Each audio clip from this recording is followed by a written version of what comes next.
Dime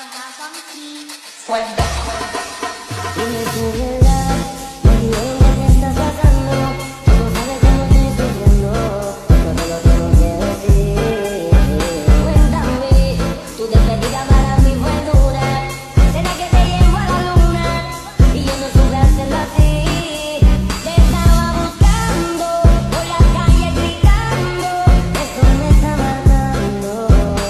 Oh no, te estaba buscando por la calle gritando como un loco tomando.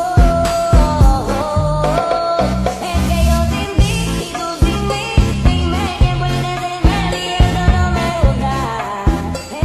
Kelompok masyarakat yang tergabung dalam aneka suku bangsa dan ras biasanya membentuk menjadi satu bangsa atau biasanya berdiri sendiri menjadi bangsa yang berbeda. Masing-masing bangsa, baik yang terbentuk dari kumpulan aneka suku bangsa dan ras maupun yang hanya terdiri dari satu suku bangsa dan ras, keberadaannya diikat oleh sebuah identitas kultural atau cultural identity. Bangsa yang terdiri dari aneka suku bangsa memiliki kesamaan identitas kultural dalam cakupan luas. Sebagai bangsa yang hanya terdiri dari satu suku, bangsa mempunyai identitas kultural dalam jangkauan yang lebih sempit, yaitu identitas kultural dari suku bangsanya sendiri. Konsep dasar bangsa dalam menyokong pendidikan adalah konsep yang mencakup tingkat pemahaman pengertian tentang peranan pendidikan dalam mengembangkan karakter bangsa yang kuat.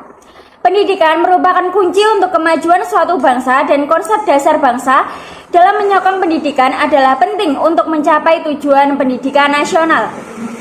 Pendidikan ini memiliki tujuan untuk membentuk sikap, keterampilan, dan pengetahuan yang sesuai dengan pandangan hidup suatu bangsa.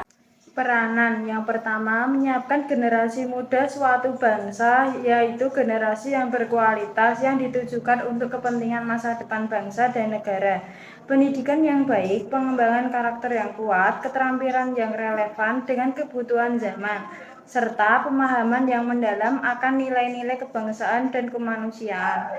Yang kedua, menyiapkan generasi berpikir kreatif, inovatif menghadapi era masyarakat 5.0 dalam menghadapi era masyarakat yang mengacu pada perkembangan terbaru dalam evolusi masyarakat yang didorong oleh teknologi digital, kecerdasan buatan, Internet of Things atau IoT, dan teknologi lainnya. Generasi muda harus siap untuk menghadapi perubahan-perubahan ini dan memanfaatkannya untuk kebaikan masyarakat. Pendidikan karakter di sekolah dasar dilaksanakan melalui berbagai kegiatan sehingga tidak terkesan melaksanakan pendidikan karakter secara langsung.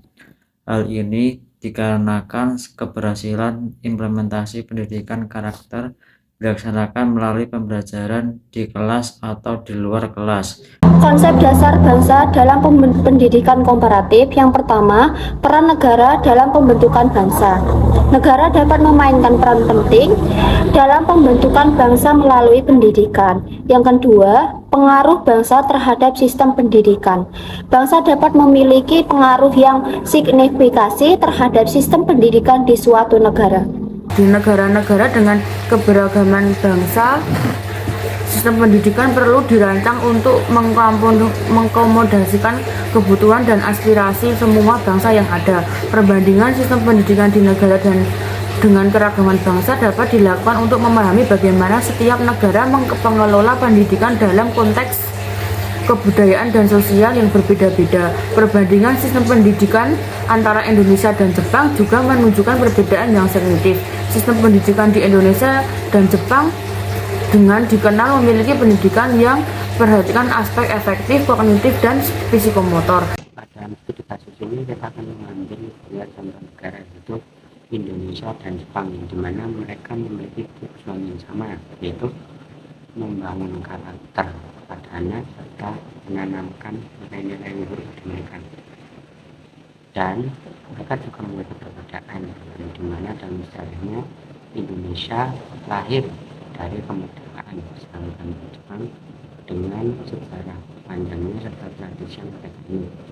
Berdasarkan materi yang telah disampaikan, dapat disimpulkan bahwa pendidikan ini memiliki tujuan untuk membentuk sikap, keterampilan, dan pengetahuan yang sesuai dengan pandangan hidup suatu bangsa.